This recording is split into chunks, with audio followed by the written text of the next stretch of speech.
Daily रात को पूरे जोश के साथ ये सोच के सोता हूँ कि आज सुबह 3 बजे उठकर पूरे 2 चैप्टर खत्म करना है। लेकिन जब 3 बजे अलार्म बजता है तो उसे बंद करके फिर से सो जाता हूँ और ऐसा ही करते करते पूरे साल खत्म हो गया, लेकिन सुबह 3 या 4 बजे उठकर कभी नहीं पढ़ पाया।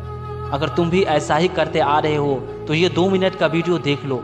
मैं आपसे प्रॉमिस करता हूँ आप उसे सुनने बाद 10 से 10 घंटे पढ़ने के लिए रो दोगे। दोस्त, क्या तुम्हें अपने माँ बाप का त्याग नहीं दिखता है? क्या तुम्हें अपने माँ बाप का खून पसीना का मेहनत नहीं दिखता है?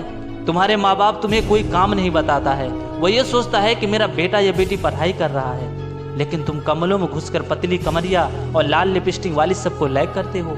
और जब घंटे घंटों तक फोन चला के थक जाते हो फिर सोचते हो कि चलो कुछ देर पढ़ाई कर लेता हूँ, और फिर 1 से 1.5 घंटा पढ़ाई करने बाद कॉपी किताब बंद कर देते हो।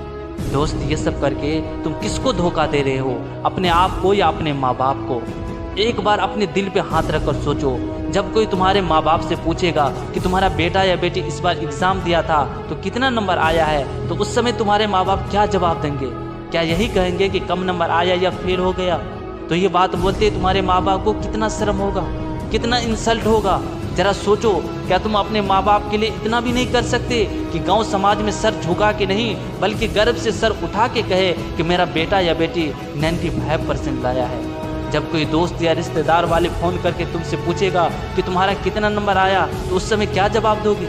जरा सोचो, उस टाइम तुम्हारे पास कोई जवाब नहीं होगा और फिर वही लोग बोलेंगे वो तो पढ़ाई करता ही नहीं था, आवारा के तरह इधर उधर घूमता था। जो भी नहीं बोलने वाले वो भी तुम्हारा बुराई करेंगे। उस दिन ये सब बात सुनकर क्या फील करोगे? कितना बुरा लगेगा। उस दिन तुम्हारा इंसल्ट ही नहीं होगा बल्कि तुम किसी को अपनी शक्ल दिखाने के लायक नहीं रहोगे। दोस्त, कम से कम उस दिन के लिए तो पढ़ लो यार।